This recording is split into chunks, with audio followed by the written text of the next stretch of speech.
Bonjour à tous. Est-ce que vous me bien, Mathilde? Tout va bien. Salut Betty. Non, non, je règle le micro, mais un petit peu super, vous m'entendez. On attend une petite minute, le temps que tout le monde se connecte. On a des personnes réactives aujourd'hui avec nous. On a plein de bonjours dans le chat. Bon, on est vraiment heureux de vous accueillir avec Mathilde, notre premier webinaire pour toi, Elise. Est-ce que vous avez un écho? Moi, j'ai un écho. Mathilde, ça m'écoute pas? Alors, j'ai ta voix qui est très coupée. Ouais, et je vois que je suis pas la seule. Ouais, discours haché, c'est exactement ça. Merci Nathalie. Donc, je sais pas d'où ça vient. Ah, il faut- J'arrive. C'est mieux.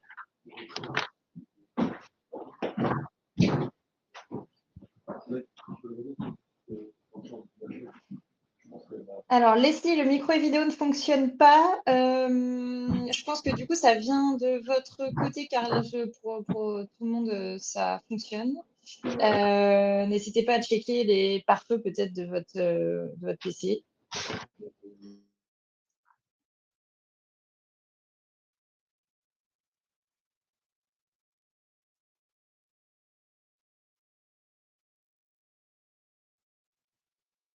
Là, C'est un peu c'est bon? c'est un peu coupé encore, je crois que c'est. Essaye de. Vas-y, raconte-nous comment tu vas aujourd'hui. Allô, allô, allô? Ah, tu nous entends pas? Betty, est-ce que tu Si, je vous m'entends? entends. Ok. Bon, j'ai l'impression que c'est encore un petit peu coupé, mais c'est mieux, mais à voir ce que ça va donner du coup quand tu prendras la parole, Allez, voir si ça coupe ou c'est pas. parti. C'est bon, vous voyez la présentation? On voit la présentation. Parfait. Eh bien, bienvenue à vous tous. On va passer 45 minutes ensemble sur notre webinaire qu'on a construit avec Mathilde sur maintenir l'engagement apprenant, qui pour nous est un vrai défi à relever, que ce soit avant, pendant et après la formation. On va peut-être commencer déjà par se présenter aussi avec Mathilde. Donc pour ma part, je suis, Betty, la fondatrice donc d'Innov Academy. On est une agence basée à Bordeaux de 14 personnes. On vous en parlera un peu plus à la fin. Et Mathilde? moi, je suis Mathilde, la directrice de l'ISTF, qui est la référence aujourd'hui quand on veut monter en compétences vis-à-vis de la pédagogie et du digital learning.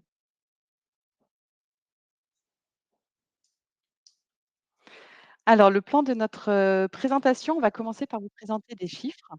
Ça nous paraît très important puisque comme vous le savez, l'ISTF, fait plusieurs enquêtes, chaque année. Ensuite, eh bien, on va suivre le plan avec le avant la formation, comment est-ce qu'on peut engager les apprenants. Le pendant, comment maintenir leur engagement tout au long des parcours de formation et le après, souvent qu'on a l'habitude qu'on oublie. Et puis enfin, on a essayé de faire un récapitulatif au sein des universités d'entreprise, qui peut agir et qui doit faire quoi. Donc c'est parti, Mathilde, je te laisse la parole sur les chiffres Tout de à l'ISF. fait. Ouais, merci Betty. Effectivement, du coup, vous connaissez peut-être le baromètre annuel de l'ISTF sur les chiffres clés du digital learning qui offre du coup un peu une photo des usages et des tendances à date vis-à-vis de la digitalisation des formations. Et je voulais du coup vous présenter un premier chiffre qui introduit parfaitement le webinaire, je trouve. On posait la question à nos répondants, donc ils sont des professionnels de la formation. Peut-être que vous le faites chaque année. Merci d'ailleurs si c'est le cas. Cette question, c'était parmi tous ces enjeux, les 5 qui sont, je l'entends, tous des priorités aujourd'hui pour les pros de la formation. On leur demandait c'est quoi votre priorité numéro 1. Et pour le coup, l'optimisation de l'engagement apprenant, on remonte en première priorité de l'année 2025. Et c'est vraiment ce qui nous fait dire que l'engagement des apprenants, c'est un sujet à traiter via nos différentes prestations de services, mais aussi via des actions comme ce webinaire aujourd'hui, pour qu'on décortique ensemble comment agir concrètement autour de l'engagement des apprenants, mais aussi de justement la construction d'expériences engageante. Bien souvent, les ingénieurs pédagogiques, les formateurs, les responsables formation ont encore ce prisme du delivery de contenu de formation. Or, aujourd'hui, on voit bien qu'il faut travailler tout ce qui se passe autour. Donc, c'est vraiment ce sur quoi on voulait insister aujourd'hui. Deuxième chiffre, du coup, issu de l'enquête, c'est les facteurs qui influencent la motivation et la motivation à démarrer, dans un premier temps, une formation. Donc là, on vient interroger les pros de la formation sur, à votre avis, qu'est-ce qui va faire en sorte que vos apprenants auront envie de s'inscrire ou auront envie de venir à votre formation. On va s'intéresser aux principaux facteurs qui influencent cette motivation, cet engagement. Et vous voyez que la première des raisons, c'est que la formation répond à un vrai besoin métier opérationnel. Ça, je pense qu'on est tous d'accord là-dessus. Et d'ailleurs, c'est vraiment la raison numéro 1 qui tient dans ce classement en tête depuis le démarrage, c'est-à-dire il y a 12 ans. Ensuite, on retrouve l'aménagement d'un temps dédié à la formation, évidemment. À distance, c'est particulièrement important d'y penser parce qu'en présentiel, la personne n'est juste pas à son bureau ou à son poste de travail. Mais pour le coup, quand on digitalise la formation, ces frontières disparaissent. L'obtention d'une certification, d'un badge, d'une micro-certification, ce qu'on appelle aujourd'hui le micro-credential, arrive aussi sur le podium en numéro 3. On retrouve après la présence d'un tuteur et l'implication de sa hiérarchie. Bien évidemment, tout ce classement est important et favorisera l'engagement, l'expérience, le plaisir d'apprendre de vos apprenants. Un conseil que je peux moi aujourd'hui vous donner, c'est déjà, si vous arrivez à loquer, à bien valider ces 5 premiers facteurs de motivation pour démarrer, vous aurez quand même embarqué un certain nombre d'apprenants. Une fois que ça s'est fait, vous pourrez du coup vous concentrer sur la suite du classement. Aujourd'hui, on a vraiment choisi avec Betty ce qui nous faisait plaisir. Donc, on va travailler sur la tête du classement, mais aussi ce qui arrive potentiellement sur la suite. Je continue du coup, puisqu'on a posé la même question aux actifs en situation du coup d'apprenant cette fois-ci. Et ce qui est intéressant de relever, c'est qu'on arrive sur globalement les mêmes facteurs de motivation pour commencer une formation, mais pas forcément dans le même ordre. L'obtention d'une certification, quelle qu'elle soit, la formation en lien avec ses problématiques métiers, l'accès en self-service à la ressource, ça c'est intéressant parce que les pros de la formation le plaçaient beaucoup plus bas dans le classement. Et puis on retrouve voilà, la présence d'un tuteur et j'ai un petit truc qui est juste dessus, pardon. La Hop là, réputation de la voilà, pardon, formation. la réputation de la formation, désolée. J'avais un petit pop-up pour le baromètre qui était juste dessus. Donc, la réputation de la formation, ça aussi, ça arrive assez haut et donc on va en parler aujourd'hui également. Ce qui est intéressant de se poser comme question, c'est OK, ce qui m'intéresse à m'inscrire, ce qui me pousse à m'inscrire, ce qui me pousse à venir en formation, mais comment on embarque un apprenant jusqu'au bout de sa formation. Et donc aujourd'hui, on voulait vous poser cette question-là. Selon vous, quel est le facteur qui va le plus influencer la complétion d'une formation, c'est-à-dire le nombre de participants qu'on embarque à finir la formation par rapport au nombre de personnes qui la démarrent? On vous laisse répondre, on vous laisse Ouais, quelques instants. je vois les personnes déjà qui sont en train de répondre. Pour le moment, on est plutôt sur la qualité, interactivité, multimédia. Alors peut-être que c'est plus adapté aussi pour les formations aussi, e-learning, mais pas que. C'est vrai qu'en synchrone aussi, il faut, essayer d'avoir beaucoup Mmh. d'interactivité et différents médias à pousser. Hem, Présence du tuteur, obtention de la d'une certification au badge à égalité. Mmh. C'est serré, mais effectivement, la qualité d'interactivité se détache un petit peu à 39.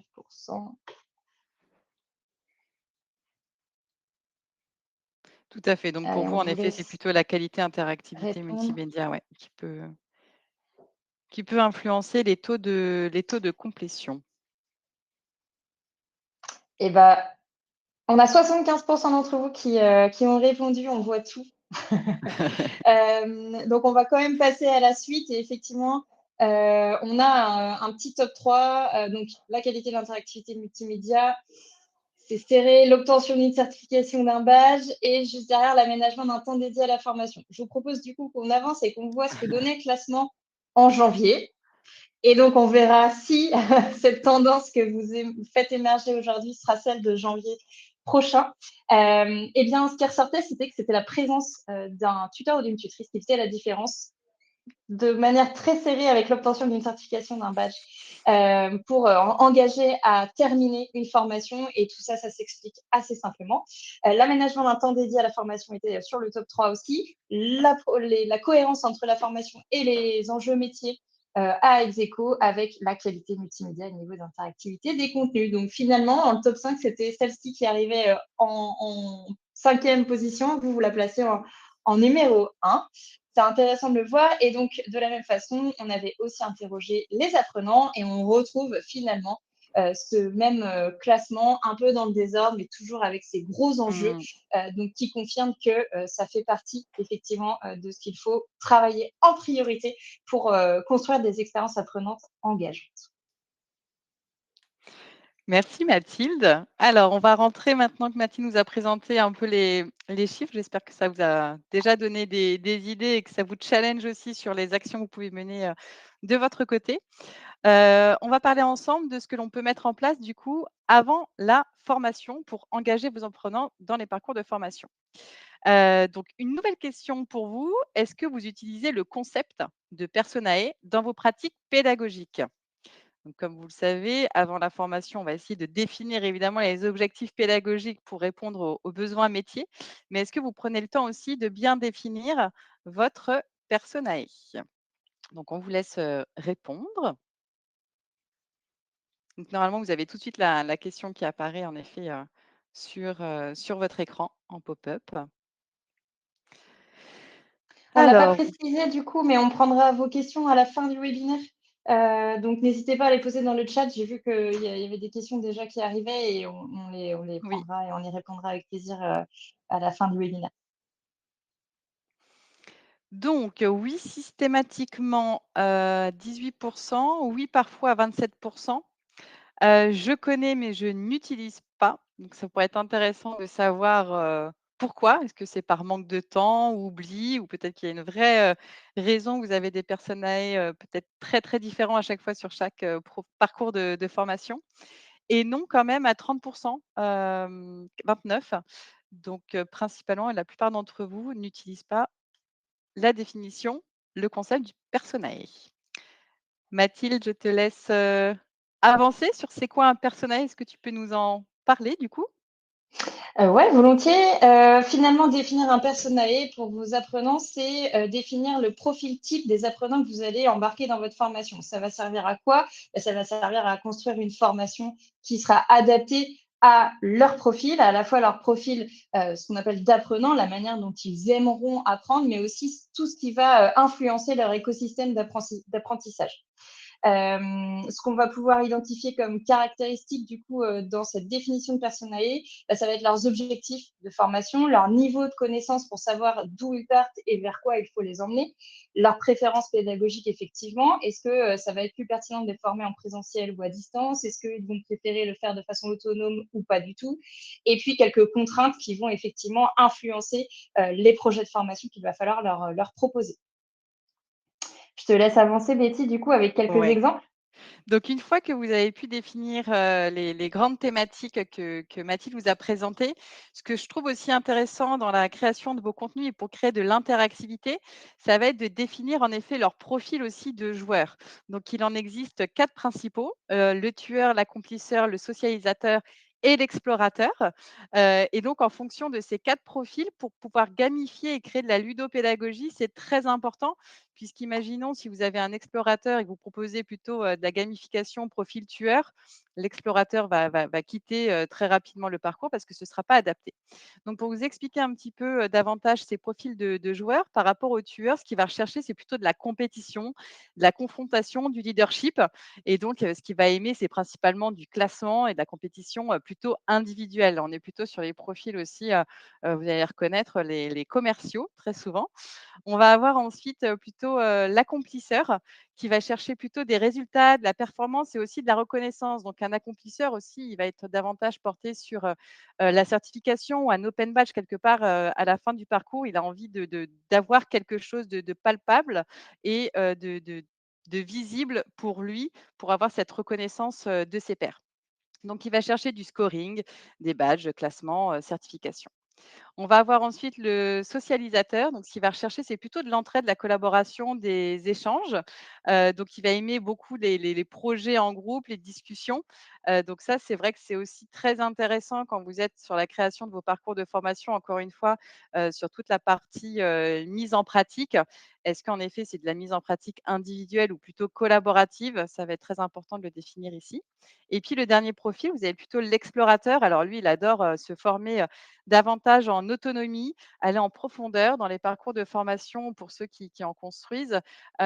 Souvent, vous mettez des ressources complémentaires. L'explorateur, il va forcément cliquer dessus. Il a envie, il est très curieux d'en savoir vraiment, davantage et il lui faudra davantage une navigation libre plutôt que linéaire aussi sur la création de vos parcours de formation et puis le storytelling, c'est quelque chose, qui lui tient évidemment, énormément à cœur. Donc voilà pour la partie vraiment définition de vos personae. Pardon et Mathilde, je te relaisse la parole sur la partie vraiment maintenant design thinking, une fois que vous avez défini les profils de joueurs. C'est ça. Alors pour le coup, je rebondis avec ce que je disais tout à l'heure sur le fait de construire des expériences apprenantes plutôt que d'être dans un prisme de delivery de contenu. C'est-à-dire, je pense mes formations que par contenu, presque au paquet et j'oublie ce qui va se passer autour. Le design thinking, ça va être une méthode qui va vous permettre justement de, penser vos formations, comme une expérience où l'apprenant sera au cœur de votre réflexion et de votre travail de conception. L'objectif, c'est que votre proposition de valeur, votre proposition de formation soit vraiment tournée autour de votre utilisateur, votre client, votre apprenant. Donc, ça va vous permettre de mettre à plat tout votre design pédagogique, tout votre parcours. Et du coup, grâce à ça, d'identifier finalement des nœuds possibles. Évidemment, tout ne sera pas un nœud, j'espère en tout cas, mais de faire ce travail de mise à plat va vous permettre d'identifier potentiellement des choses qui pourraient bloquer pour vos apprenants. Et donc, finalement, par anticipation, de travailler et d'optimiser ces moments-là pour offrir une expérience d'apprentissage optimale et optimisée.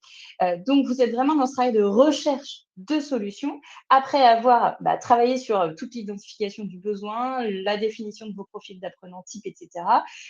Et du coup, de proposer quelque chose qui, on l'espère, aura anticipé les points de blocage finalement que vous aurez identifiés en amont. Évidemment, faire ça de manière collaborative Mmh. vous permettra d'avoir plusieurs regards et de croiser vos expériences respectives pour identifier différents pièges ou différents moments de blocage. Donc, je vous recommande aussi de le faire avec différentes personnes.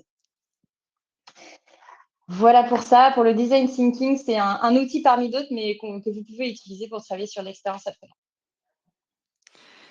Maintenant, on va passer, un peu plus sur la partie vraiment, je dirais aussi, communication, marketing, de l'offre. Donc vous avez créé votre parcours, il est prêt ou même je dirais plutôt en parallèle, il va falloir aussi toujours avoir en tête, comment avoir une identité de votre formation pour susciter l'envie, le besoin d'aller se former auprès de vos apprenants. Donc tout d'abord, il y a vraiment, je dirais le support de formation, e-learning, mais aussi, support, synchrone qu'il va falloir marketer. Aujourd'hui, sur les parcours, par exemple, blended learning, je vois encore très souvent des supports, de chartes graphiques qui vont vraiment être très différents. Donc c'est important aussi d'avoir toujours cette continuité, cette, homogénéité dans les parcours, visuels de vos formations. Sur la mécanique aussi d'engagement, comment est-ce que vous allez pouvoir les engager pour qu'ils viennent aussi se former? Vous pouvez très bien, créer, je ne sais pas, avant, la formation pour pouvoir communiquer des teasers ou des podcasts pour présenter le parcours de formation et puis dans les podcasts, vous pouvez cacher des easter eggs, des mots-clés où ils vont devoir reconstruire aussi toute une phrase pour vraiment accéder le jour J à la formation. Ce sont tout de suite, voilà, ces mécaniques où on a envie d'en savoir plus et le jour où ça sort, on est tout de suite prêt à se lancer sur son apprentissage en formation. Il y a la marque de la formation. Alors c'est vrai que très souvent aussi quand on voit les catalogues de formation, on va avoir, apprendre à déléguer, la communication non violente. Peut-être essayer aussi de créer vraiment des noms de formation avec un logo pour appuyer vraiment cette identité de formation encore plus fort pour la marketer, et avoir davantage cette, reconnaissance. Ça peut être aussi sur la marque de la formation, donc soit un logo ou une couleur et dès que vous allez communiquer à travers des teasers, des supports de communication, toujours reprendre ces logos ou ces couleurs où en un coup d'œil, on sait tout de suite qu'on va parler de cette formation-là. La charte graphique dédiée, alors même si on n'est pas, quand on est responsable formation, expert en direction artistique, aujourd'hui, il y a beaucoup quand même d'outils qui nous permettent de définir des chartes graphiques par rapport à un mot-clé. Je prends un exemple, si vous faites une formation plutôt dédiée à un sujet sur l'environnement, on va plutôt être dans le vert, sur le management, l'éducation, plutôt dans le bleu. Voilà, ce sont des choses comme ça que vous pouvez tout de suite, percevoir et adapter dans vos contenus de formation. La partie communication, diffusion, mailing, c'est la base. Néanmoins, attention, puisque tous ceux qui sont équipés de plateformes aussi LMS où il y a les mails automatiques qui sont envoyés, des mails types qui sont, «Bonjour monsieur, vous êtes convoqué à telle formation», c'est pas forcément très engageant. Donc prenez le temps aussi peut-être de personnaliser, certains mailings de diffusion, avant que ce soit transmis automatiquement par vos plateformes LMS pour, donner vraiment envie d'aller cliquer dessus et d'être content, fier de recevoir ce type, de mailing. La partie certification, de formation en fin de cursus, on en a parlé aussi au tout début, mais c'est vrai qu'une personne sur 5 va avoir envie de suivre une formation parce qu'il y a une certification à la fin. Donc encore une fois ici, tous ceux qui ont des plateformes, de formation LMS, vous pouvez travailler vos certificats de formation, qui soient aussi en corrélés avec la charte graphique dédiée de votre, contenu de formation, quelque chose de très sympa, pour avoir aussi cette fierté. On peut aussi sur les certificats de fin de formation, on le verra par la suite, mais avoir aussi des signatures de mail ou des open badges qu'on pourra diffuser, par ailleurs. Je vous en ai un petit peu parlé, mais sur la communication, pareil, en amont, on peut avoir une radio interne ou podcast. C'est vrai qu'aujourd'hui, on voit beaucoup de teasers de formation. C'est assez, onéreux, ça prend du temps et on n'a pas forcément de l'expertise, au sein du service formation sur la création de formation de vidéos motion design et en fonction de votre personae, le podcast ou une radio interne peut être, vraiment, très, très, très valorisant, très utile pour communiquer très facilement et rapidement sur votre, formation. Donc ça, c'est quelque chose qui marche, vraiment, vraiment bien. Et puis la déclinaison évidemment multicanal, et pour vous en parler un petit peu plus, je vous ai mis par la suite quelques exemples. Donc la diffusion multicanal, l'idée ça va être d'avoir des supports de communication plutôt, phygital, donc digital mais aussi physique. Donc ça peut être en effet des flyers, assez petits au format, carré. Vous allez présenter en effet les objectifs de la formation, comment ça va se dérouler, le public cible. On peut très bien aussi mettre en place des kakémonos pour que ce soit, très visuel par un maximum de personnes dans des lieux, très stratégiques, hein. Je pense à la cafétéria, la partie restauration, l'entrée dans vos locaux. Une vidéo collaborative, comme Mathilde, vous en parlait précédemment, sur la création de votre parcours, au format plutôt design thinking, travailler avec les personnes qui vont suivre la formation et puis peut-être des sponsors. Ça pourrait être mettre en place aussi cette vidéo simplement collaborative, témoignage, interview, du pourquoi est-ce que cette formation a été aussi, conçue. Sur ces vidéos, on peut évidemment les mettre sur les plateformes, LMS, on peut aussi les mettre sur les écrans dans vos bureaux, pareil aux endroits, stratégiques où vous avez des télés à disposition. La radio, podcast, donc là, on voit une photo où on est quand même très, très bien équipé. Néanmoins, aujourd'hui, nous, on fait pas mal aussi de podcasts simplement avec nos téléphones qui sont aussi de très bonne qualité, en ajoutant, des petits bruits pour avoir cette immersion vraiment par rapport au sujet de la formation. Vidéo, évidemment, motion design, si vous avez aussi peut-être un service communication qui peut vous aider, vous appuyer sur la création de ces outils de communication. Des affiches teaser et là, je vous ai mis un exemple, ça a vraiment rien à voir avec le sujet de la formation en question qu'on avait, pu faire. C'était sur, plutôt sur du management, mais ça va attirer vraiment, l'œil, le regard, de voir ce type, d'image qui change vraiment de ce qu'on a pu voir, précédemment et puis vous pouvez aussi, créer de simples gifs, animés en posant des questions aussi à votre communauté, pourquoi pas sur la plateforme LMS. Alors là, on ne le voit pas, mais c'était à votre avis, que veut dire, la formation ELA? C'était pour le Crédit Agricole et on voyait tout de suite, cette émulation où il y avait, tous les apprenants qui essayaient de deviner en effet ce que voulait dire, ELA. Donc voilà un peu des idées de communication multicanal que vous pouvez mettre en place pour engager et susciter l'envie de se former avant la formation. Alors, comme je vous le disais, la partie vraiment purement digitale, ou papier pour communiquer. Est-ce que c'est l'un ou l'autre? Pour nous, ça doit être les 2. Et encore une fois que vous avez défini votre personae, vous pouvez avoir des apprenants qui sont en effet, plutôt derrière un écran au bureau et puis d'autres qui vont être plutôt sur site, qui n'ont pas forcément de boîte, mail. Donc ça va être plus difficile aussi de communiquer avec eux. Donc sur la partie vraiment papier, parce que je pense que sur la partie digitale, vous avez aussi, beaucoup l'habitude de l'utiliser. Mais sur la partie papier, donc en dehors des affiches, kakémono et cetera, on le voit de moins en moins, mais ce fameux courrier personnel aussi de convocation ou de lettres manuscrites écrites, à la main, ça a un côté, je trouve aussi, aujourd'hui assez valorisant. Où on est content de retrouver, pourquoi pas, une simple carte postale qui pourrait reprendre, le logo ou les couleurs de la formation. Ça a un vrai impact auprès des apprenants. Et puis sur la partie vraiment, digitale, la partie événementielle est assez intéressante, notamment le webinar de lancement. Donc dès que vous avez des parcours de formation où pour moi vous avez déjà une quarantaine de personnes qui doivent être formées, ça vaut le coup, de prendre le temps d'organiser un webinar de 30-40 minutes avec vos sponsors, de bien préciser, les objectifs et pourquoi cette formation encore une fois a été, conçue, et ça va créer aussi cet esprit d'appartenance, de communauté qui va permettre aussi d'engager davantage les apprenants dans leur parcours de formation et d'accroître les taux de complétion parce qu'on ne va pas se sentir vraiment, seul. Donc voilà, pensez toujours à cette partie vraiment digitale et papier, pour engager vos apprenants avant la formation. On va passer maintenant au pendant. On a aussi beaucoup de choses à vous dire sur le pendant et on va commencer par une question. Donc nouvelle question qui va apparaître à l'écran. De votre côté, au sein de votre service, formation, est-ce que vous avez recours au tutorat dans vos parcours de formation? Alors, je pense que vous allez me dire, pour certaines oui, pas toujours, quand ça fait sens. De façon globale, voilà, oui, plutôt de façon structurée, oui, de manière informelle, ça arrive souvent. Non, pas du tout, pas encore, mais on y pense. Donc on vous laisse répondre à cette question. Et on parle de tutorat ici, pédagogique, vous l'aurez compris, et pas tant de tutorat, par exemple, d'alternance. Oui. Et je rebondis sur, ton idée de carte postale qui me fait penser à un exercice qu'on fait, faire en conclusion de certaines de nos formations, où nos apprenants, en fait, s'écrivent une carte postale.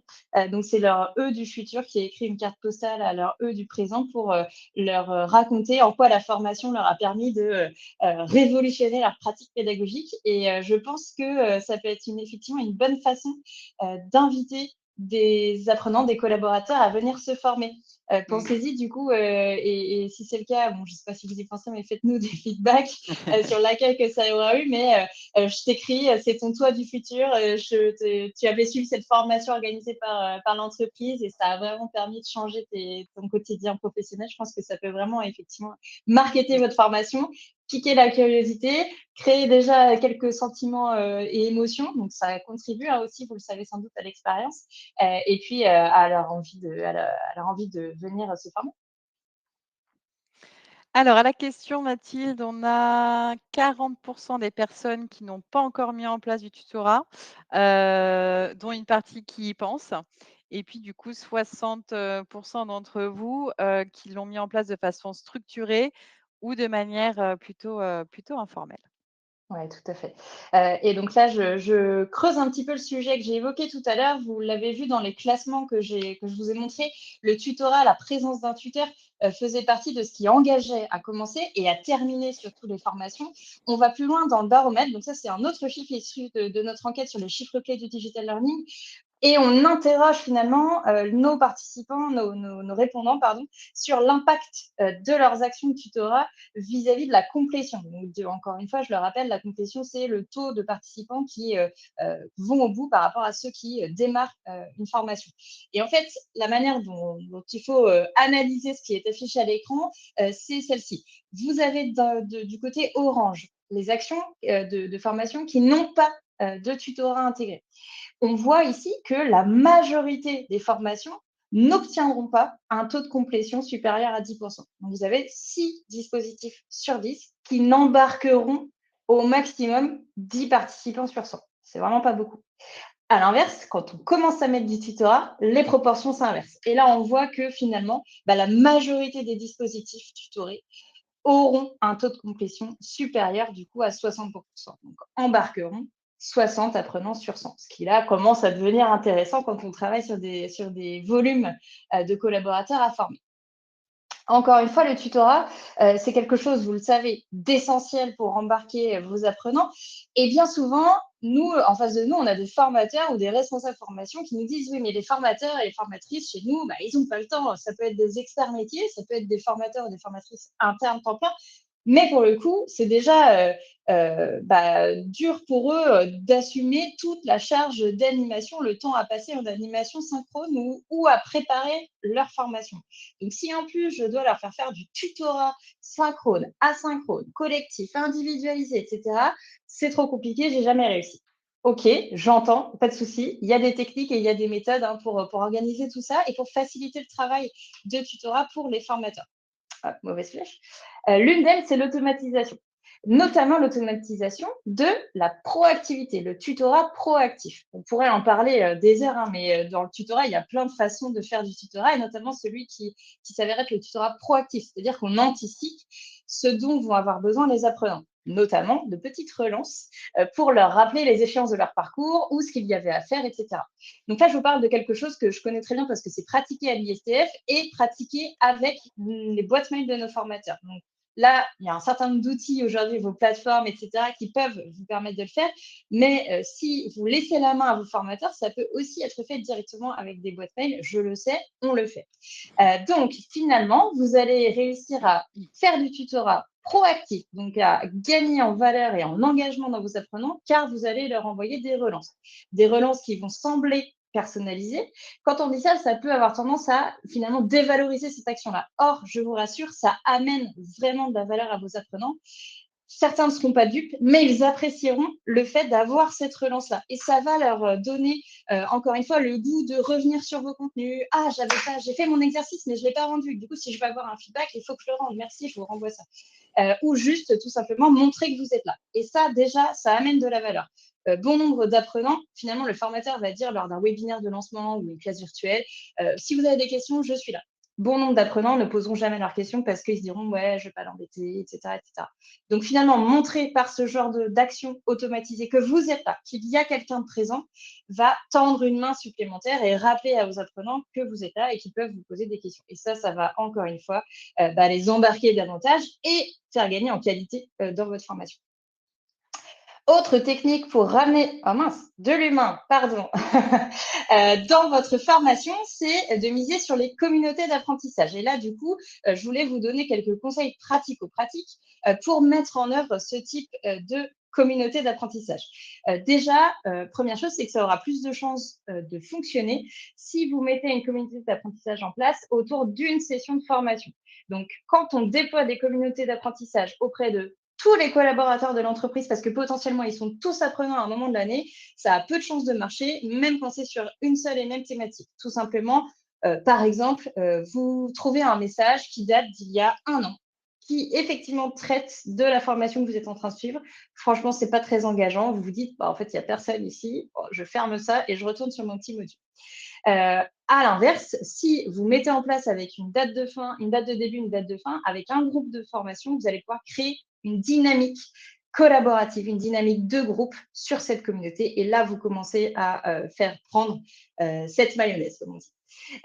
Ensuite, autre conseil pour que ça fonctionne, il faut être clair sur l'objectif de cette communauté d'apprentissage dès le départ. Il faut préempter pour que vos apprenants sachent à quoi s'attendre. Donc, est-ce que ça va servir à faire des exercices ensemble? Est-ce que ça va servir à poser des questions? Est-ce que ça va servir à échanger sur ses propres expériences, etc. À vous de décider ce que vous souhaitez en faire, mais il faut vraiment le dire. Voilà, il y a d'autres conseils affichés. Ce sur quoi j'insisterai, c'est il faut quelqu'un pour animer, c'est clair. Ça peut ne pas être un formateur, un expert. Vous avez des postes aujourd'hui, des intitulés, des fonctions qui se créent. et qui se développent dans les entreprises comme le Learning Success Manager, des Community Managers qui vont pouvoir être là pour faire vivre ces communautés. Et dernier conseil, mieux vaut ne pas en faire si vous n'avez justement pas ces ressources pour les animer, parce que vaut mieux ne pas en avoir qu'en avoir une vide. Ça entachera l'image de votre formation. Merci. Voilà pour les communautés d'apprentissage. Merci Mathilde. Par rapport à ces communautés d'apprentissage, je vais revenir aussi du coup sur les profils de joueurs. Pourquoi? Parce que quand on a une communauté d'apprenants, si vous avez une formation dédiée avec ce personnel plutôt, avec des apprenants compétiteurs, accomplisseurs et cetera, ça va créer aussi cette communauté d'apprenants à travers la ludopédagogie que vous allez pouvoir, mettre en place. Donc par rapport à ça, pour pouvoir les engager sur le pendant, pour les tueurs, comme on vous l'a dit, ils sont plutôt donc sur la compétition. Donc ça va être très intéressant, sur les plateformes LMS ou pendant les formations à travers les différents outils que vous pouvez utiliser en présentiel de type, Klaxoon ou Clap, Kahoot, de faire vraiment apparaître le top 3, le top 5 et donc créer vraiment de la compétition entre eux, que ce soit dans les formations synchrones et asynchrones. Par rapport aux accomplisseurs, il y a une petite idée que je trouve assez sympa et assez simple aussi à mettre en place, c'est, l'économie virtuelle. Alors ça peut faire un petit peu peur, mais ça peut être simplement en présentiel, en effet, remettre, certaines, pièces, ça peut être des cailloux, peu importe et à la fin de la formation, en fonction du nombre de pièces récoltées ou sur la plateforme LMS, on peut voir le nombre augmenter, qui puisse convertir cette petite économie virtuelle, soit pour, accéder à une nouvelle formation, soit pour, accéder à l'achat, je ne sais pas, d'un pin, soit c'est pour, pouvoir participer à un webinar, peu importe, mais ça va être vraiment l'histoire de convertir en effet ce qu'il va pouvoir gagner, remporter à travers les quiz, auxquels il aura bien répondu et cetera et cetera. Sur le, socialisateur, ce qu'il va bien aimer, lui, ça va plutôt être la partie, concours, des concours toujours vraiment, collaboratifs. Donc toujours pareil, sur vos plateformes LMS ou en présentiel, ça va être de réfléchir sur un projet et de remporter en effet ce concours ensemble. Et puis enfin, sur les explorateurs, donc je ne sais pas si vous vous rappelez, mais ils aiment beaucoup aller regarder toutes les ressources complémentaires. Ils sont très curieux, ils sont très pointus sur le détail. Ils vont lire vraiment chaque mot. Ce qui est intéressant avec eux, ce serait de mettre en place, pourquoi pas, des easter eggs pour les engager tout au long du parcours de la formation. Des easter eggs, c'est quoi? Je vais vous donner, 2-3 exemples. Ça peut être, dans une ressource, téléchargeable, complémentaire où vous allez mettre, par exemple, certaines lettres en gras et à travers les différentes lettres en gras, ils vont devoir pareil les reconstituer, par exemple, pour trouver un mot. Donc ça, ils vont adorer, ça leur donne envie vraiment d'aller, voir, toutes les ressources, complémentaires et puis je vous avais donné un autre exemple, ça peut être dans des podcasts ou dans des vidéos, un mot au hasard, qui apparaît, un bruit, un son, qui vont leur donner en effet des indications pour, trouver une énigme. Donc ça, c'est très, très intéressant aussi, ça va créer de l'émulation au niveau de la communauté aussi d'apprenants. Si vous avez, la partie, échange entre apprenants aussi sur les plateformes LMS, chacun peut apporter sa phrase, son mot, voilà, à travers ces outils-là. Donc très, très intéressant de bien identifier en effet ce persona et cette communauté d'apprenants pour ajouter un petit peu plus d'engagement et d'interaction, en fonction que ce soit un e-learning, ou non. Alors, nouvelle question pour vous. Parmi ces leviers de gamification, lequel vous semble le plus engageant à tester dans une formation? Plutôt la partie compétition, économie virtuelle, concours créatif ou les easter eggs? On vous laisse, répondre. Alors évidemment par profil, il y a encore plein d'autres idées qu'on aurait pu, pousser. Il a fallu en sélectionner, certaines. J'ai sélectionné mes préférées. En tout cas, n'hésitez pas si vous avez d'autres idées aussi dans le chat de ce que vous pouvez faire et nous partager, toutes vos idées qui sont bonnes à prendre pour le partager à la communauté qui est présente avec nous aujourd'hui. Alors, pour le moment, on est plutôt sur les concours, créatifs, les défis et les partages, d'expériences, en numéro un, à égalité avec quand même la compétition. C'est vrai que la compétition, c'est Mmh. quelque chose qu'on voit très souvent, mais attention à utiliser avec parcimonie et vraiment en fonction des profils, encore une fois, de joueurs que vous allez, avoir. Tac, tac, ça bouge encore. Ouais, plutôt concours créatif. Vous êtes plutôt, je pense, dans la collaboration, ce qui m'étonne pas. Profil, formation, en général, on travaille beaucoup ensemble. Alors pour vous parler un petit peu justement, toujours sur l'engagement de vos apprenants, pendant la formation, heu, on a toujours besoin de créer un peu de gamification ou de ludopédagogie et je vois encore, très régulièrement l'erreur entre gamification et la ludopédagogie. La gamification, vous êtes vraiment sur la création, d'un nouveau jeu, souvent un jeu de plateau qui est créé de toutes pièces par rapport à une problématique, à un sujet de formation. Alors que la ludopédagogie, vous allez être davantage ici sur, détourner un jeu existant. Ce qui est quand même plus simple, plus rapide aussi à mettre en place. Je pense qu'il existe suffisamment de jeux aujourd'hui pour pouvoir les détourner et donc je vais passer à la slide suivante. Je vous ai mis quelques exemples justement de choses qu'on peut utiliser de notre côté, sur la ludopédagogie. Je vous ai mis un exemple sur le memory. Typiquement ici, si on avait, plutôt un profil, tueur ou accomplisseur, on aurait pu ajouter un timing et dans un temps, restreint, ils doivent retrouver un maximum, de paires, ensemble pour gagner, pourquoi pas aussi, une pièce, pour travailler l'économie virtuelle. On peut aussi, ici, nous, on a fait un détournement de jeu sur le qui est-ce. On l'avait fait, je crois aussi. Alors là, c'était pour présenter l'équipe d'Innov Academy, mais on l'avait fait pour trouver Benjamin Bloom dans un parcours de formation sur l'ingénierie pédagogique. Donc, c'est des façons assez ludiques aussi de détourner ce type de jeu.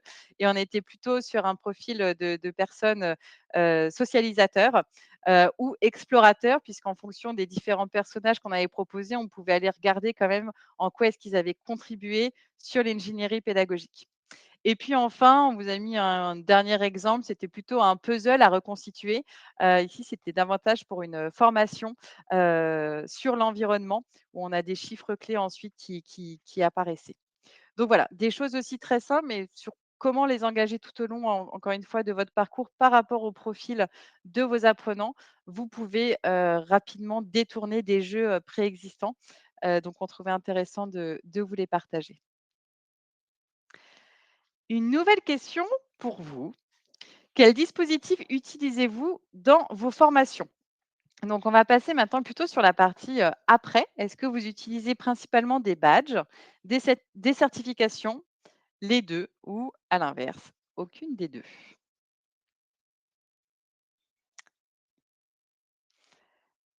Alors 44 aucune des 2, OK.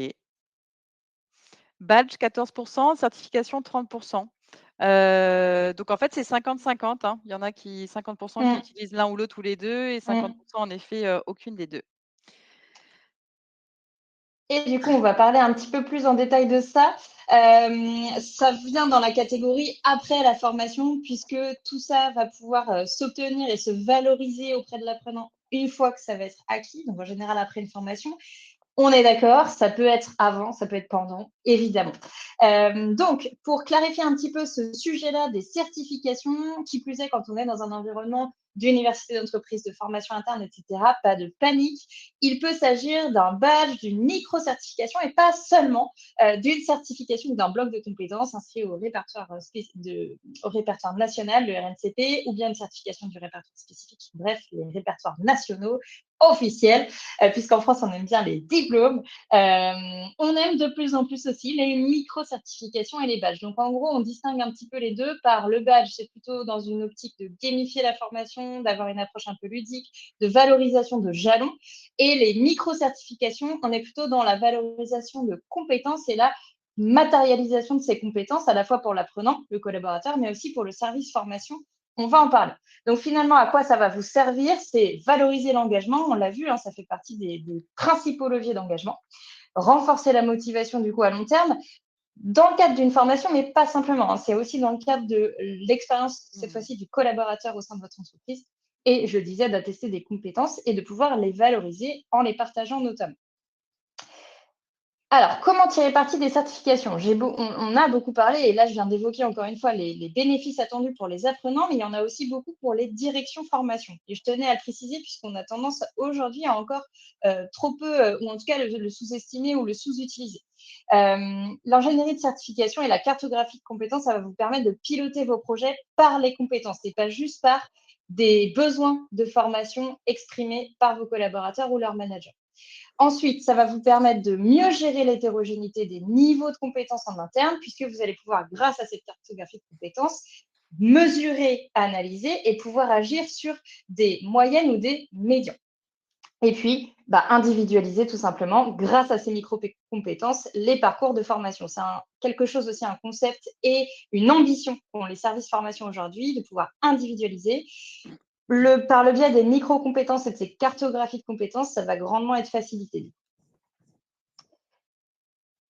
Pour l'ingénierie de micro-certification, je voulais vous parler des étapes, mais je vais passer rapidement sur cette slide. Si ça vous intéresse, n'hésitez pas à nous le dire. On pourra éventuellement faire un épisode numéro 2 sur ce sujet-là, puisqu'il ne reste pas beaucoup de temps, voire on va finir en retard et je m'en excuse. Betty, je pense qu'on Ouais, peut passer à la suite. Pareil, ouais, désolée pour ça. Vous l'avez compris, on a plein de choses à vous dire. Euh, Encore une fois, peut-être en précision, côté badge et certification, vous pouvez jouer sur des aspects numériques. Aujourd'hui, ça a le vent en poupe et c'est parce que ça facilite grandement la mise en œuvre de tout ça.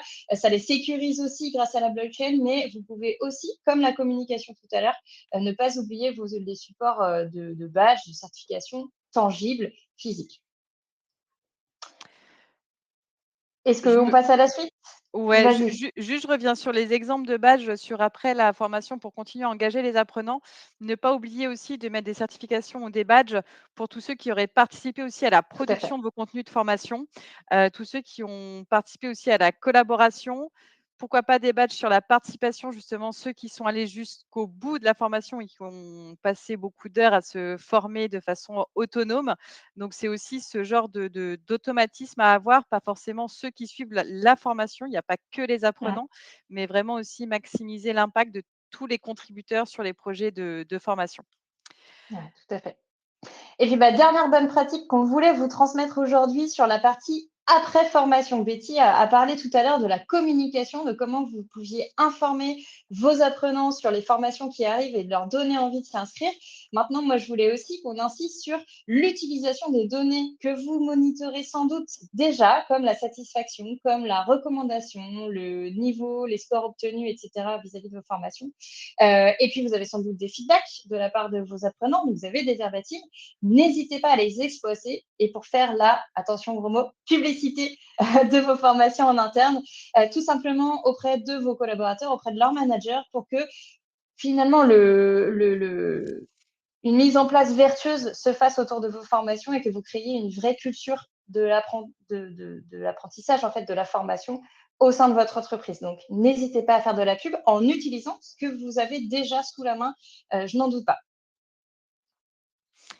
Merci Mathilde. Et je disais à Mathilde hier justement, certains vont avoir des taux de satisfaction, super, mais un taux de certification, pas terrible. Donc à vous de sélectionner aussi peut-être l'indicateur le plus valorisant par rapport à vos contenus de formation.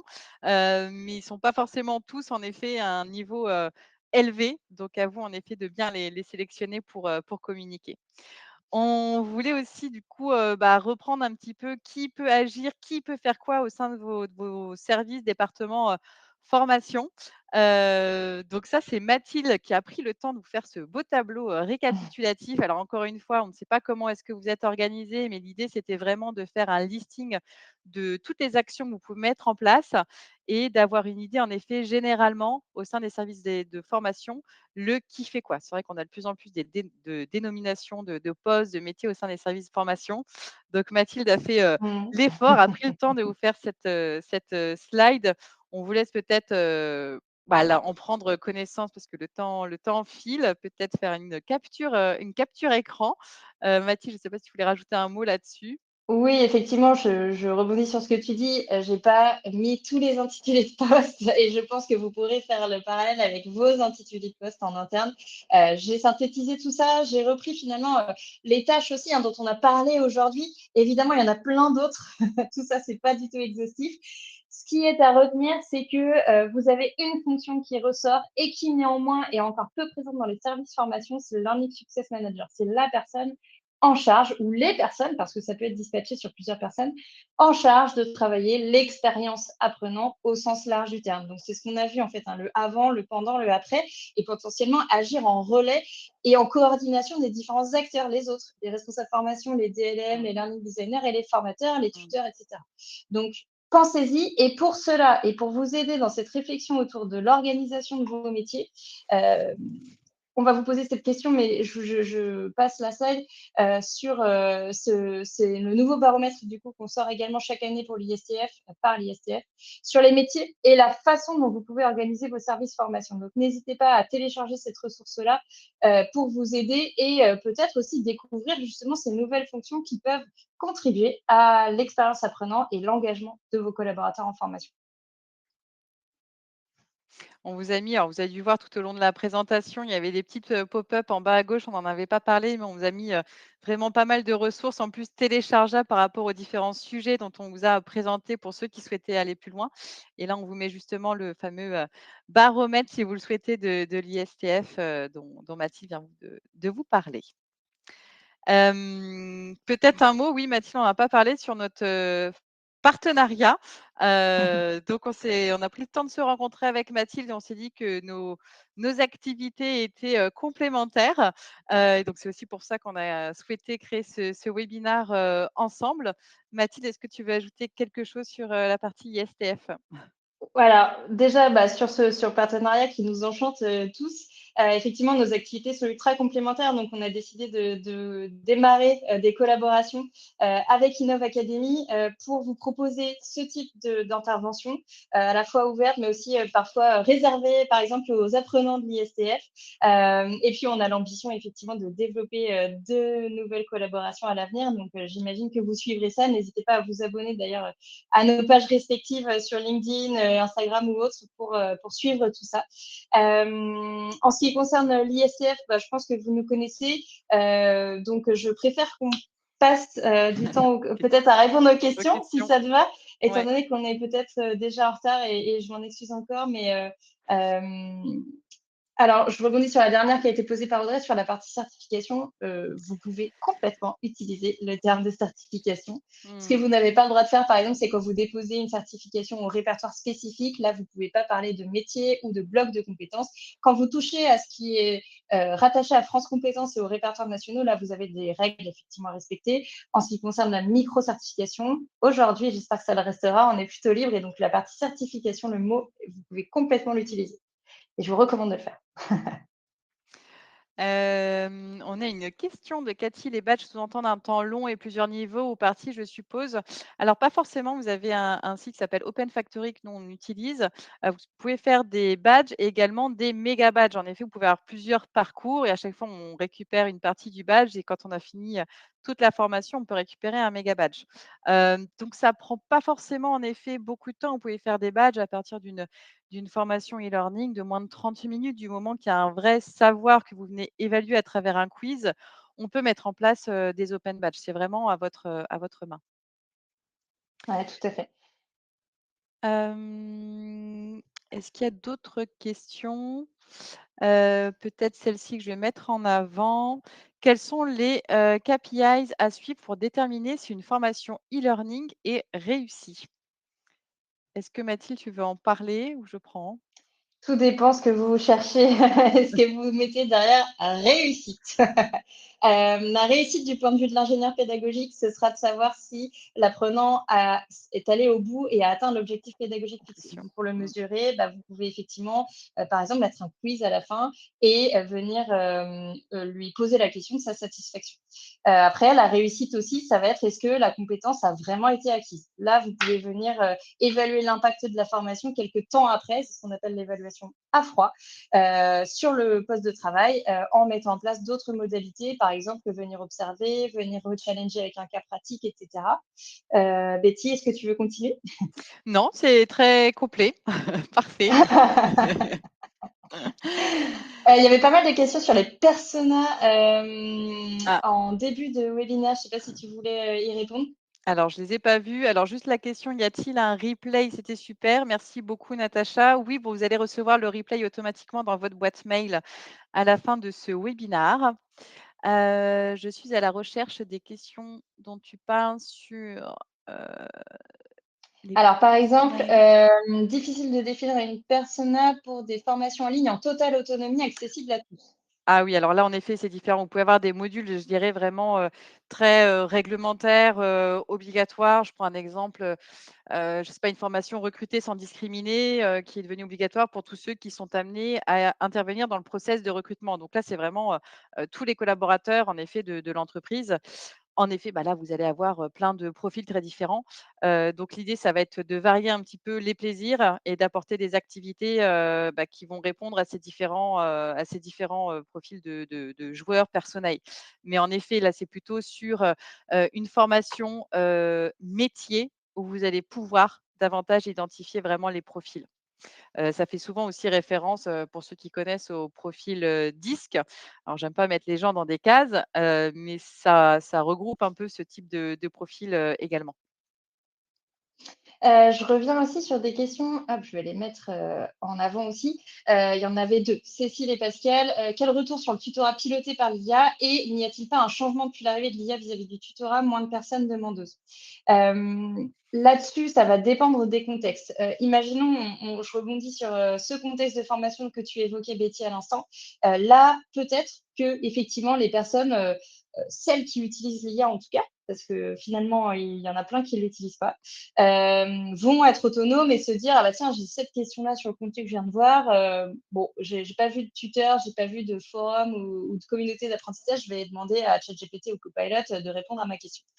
Cela dit, il existait Google, avant et les gens se dépatouillaient aussi avec ça ou avec YouTube.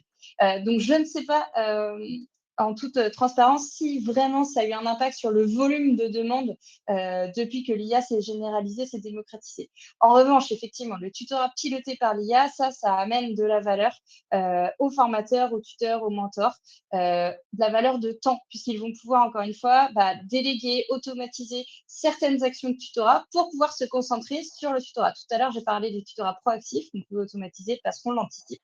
Le tutorat réactif, on peut aussi l'anticiper, ça devient un petit peu plus compliqué du coup, mais libérer du temps sur le tutorat proactif permet d'en dégager du coup et de se dédier au tutorat réactif, donc répondre aux questions qu'on va nous poser au moment T de la formation. Voilà ce que je peux dire aujourd'hui. Effectivement, l'IA peut permettre d'assister et de faire gagner du temps aux tuteurs. Est-ce qu'il y Je a pense que c'est pas mal. d'autres questions? Est-ce que tu en avais eu d'autres, Mathilde? N'hésitez pas à les remettre parce que c'est vrai qu'il y a eu beaucoup Mmh. d'échanges. Donc j'ai répondu oui, quel profil personnel pour un directeur qui croit tout savoir en général? Bah là, du coup, c'est un peu grand écart, et puis un directeur, en effet, ça peut être un directeur commercial ou un directeur RSE. Bon, mais je dirais plutôt grand écart, plutôt du tueur et de l'explorateur. Par rapport à ça, au persona, c'est vrai que, on n'a pas parlé de la manière dont vous pouvez aussi analyser et savoir, qui est dans quelle, catégorie. Ça pourrait être super intéressant de creuser ça.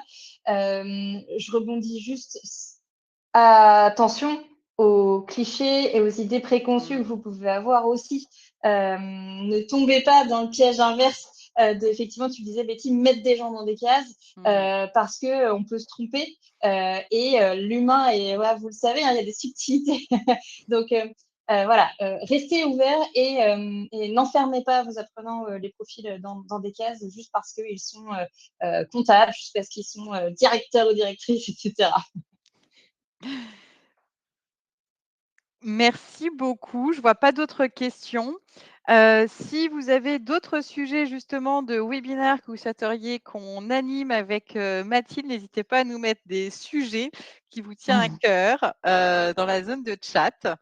Et donc sinon, une nouvelle fois, vous allez recevoir le replay directement dans votre, boîte mail. Les supports directement, PDF ne sont pas envoyés, mais vous aurez accès, au replay. Merci à toutes et tous pour votre attention, votre participation et puis, Merci à tous. bah, à la prochaine. À la Merci prochaine. Betty. Merci Mathilde. Bonne journée à tous. À Bonne journée, bientôt. à bientôt, au revoir.